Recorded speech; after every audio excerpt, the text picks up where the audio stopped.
আল্লাহু আকবার, আল্লাহু আকবার, আল্লাহু আকবার,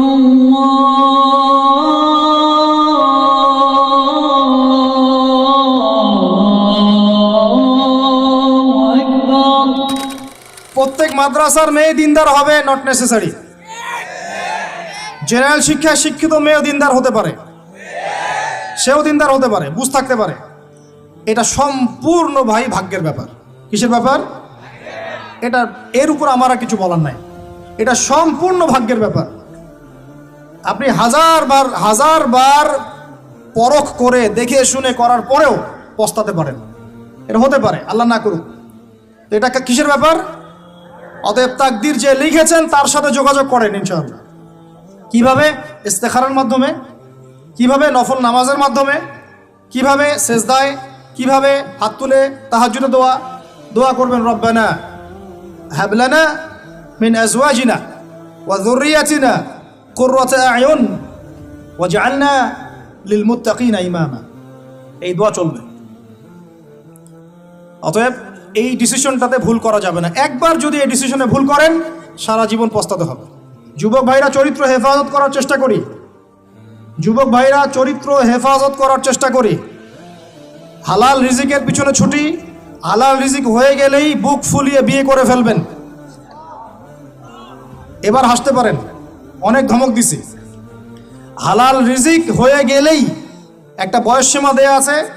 আচ্ছা ঠিক আছে, মানলাম, রাষ্ট্রে থাকেন, কিছু বিষয় মানতে হবে, না হলে আপনার গন্তব্য হবে ওই 14 শিখের পিছনে।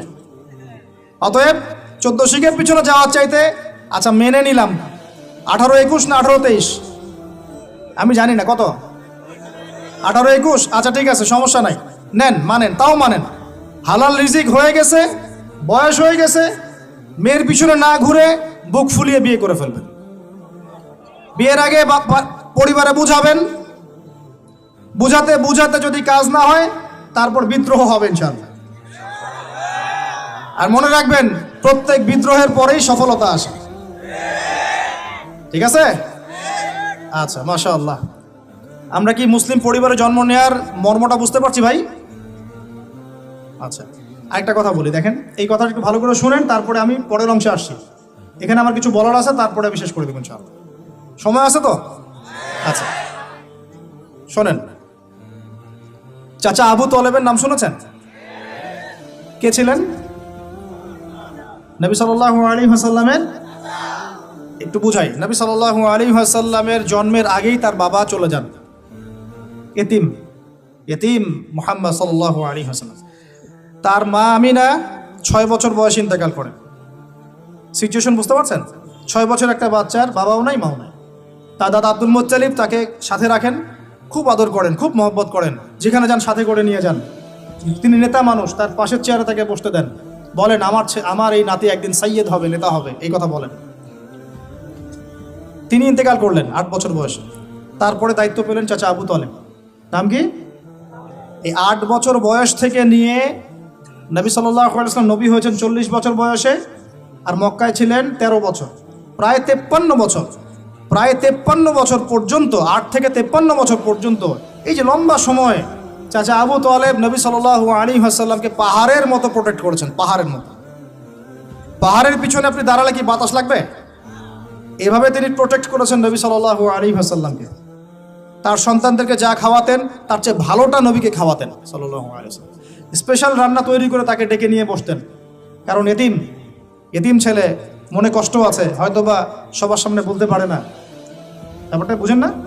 তিনি এইভাবে ট্রিট করতেন। এমনকি নবী হওয়ার পরে আল্লাহর নবী সাল্লাল্লাহু আলাইহি ওয়াসাল্লামের বিরুদ্ধে পুরা সমাজ চলে গেল। কেউ গালি দেয়, কেউ বলে সাহের, কেউ বলে কাযযাব, কেউ বলে ফারিকুল জামা। মানুষ গালিগালাজ শুরু করলো, নিন্দা গীবত তহমত শুরু করলো, অর্থনৈতিক বয়কট শুরু করলো, সামাজিকভাবে বয়কট করা শুরু করলো। এমন কোনো অত্যাচার নাই যা নবী সাল্লাল্লাহু আলাইহি ওয়াসাল্লামকে করা হয় নাই। বুঝতে পারছেন কথা?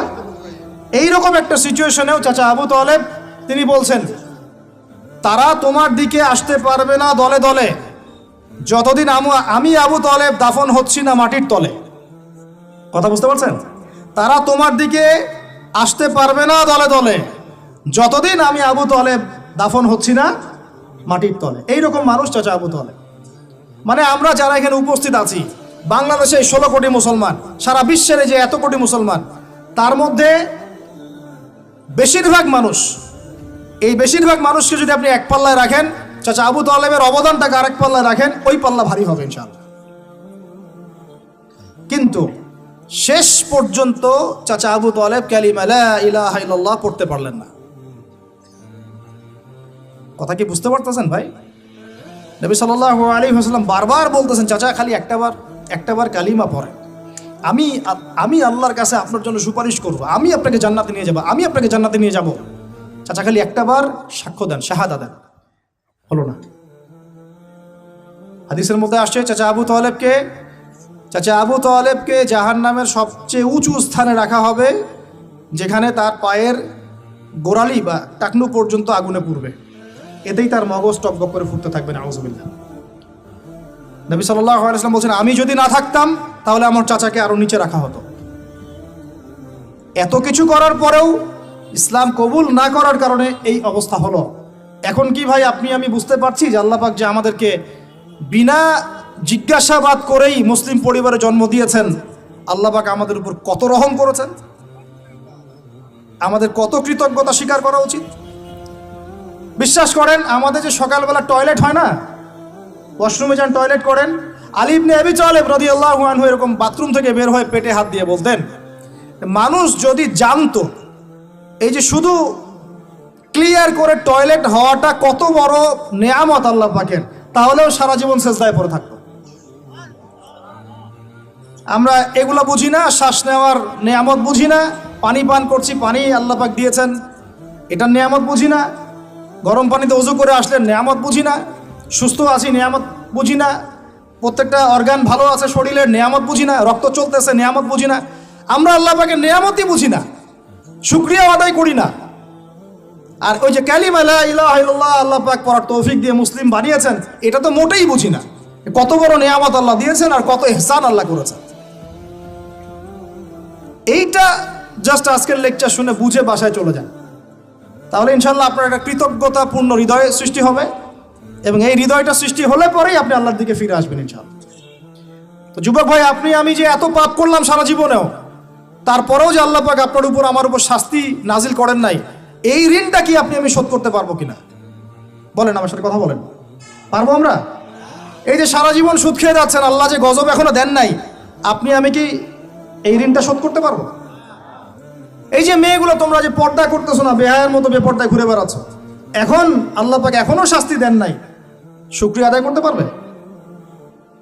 এতদিন চলে গেল, শত শত রাকাত নামাজ বাকি আছে, রোজা বাকি আছে, হজ ফরজ হয়েছে, হজ করেন না, যাকাত সেই কবে ফরজ হয়েছে, যাকাত দেন না, আল্লাহর জন্য একটু দান সাদাকা করব, একটু মসজিদ মাদ্রাসায় কন্ট্রিবিউট করব, ইত্যাদি ইত্যাদি সমাজ কল্যাণমূলক কাজ করব, করছি না। আল্লাহ যে এখন পর্যন্ত এভাবে সুস্থ রেখেছেন, নেয়ামতের শুকরিয়া আদায় করতে পারবো আমরা? আল্লাহ পাক এই জন্য অনেক ভিতর থেকে কিছু কথা বলেছেন, ইন্নাল ইনসানা যালুমান জাহুলা, মানুষ জালেম এবং জাহেল, মানুষ জালেম জাহেল। সূরা আদিয়াতের মধ্যেও আছে, ওয়াল আদিয়াতু দাবহান, তারপর কি ফাল মুরিয়াতি কদহান ফাল মুগীরাতি সুবহা ফাআথারনা বিহি নাকআন ফাওয়াসাতনা বিহি জামআ। এরপরে আছে ইন্নাল ইনসানা লিরাব্বিহি লাকানুদ, নিশ্চয়ই মানুষ তার রবের প্রতি চরম চরম চরম অকৃতজ্ঞ। আল্লাহ পাক বলেছেন, লা ইন শাকারতুম লা ইয়াজিদান্নাকুম, কৃতজ্ঞ হও নিয়ামত বাড়িয়ে দিব ইনশাআল্লাহ। কৃতজ্ঞতা একটা দোয়া আমার সাথে পড়েন, আলহামদুলিল্লাহ হামদান কাসীরান তাইয়িবান মুবারাকান ফি, আলহামদুলিল্লাহ কামা ইয়ানবাগি লিজালালি ওয়াজহিক ওয়া আযীমি সুলতানিক।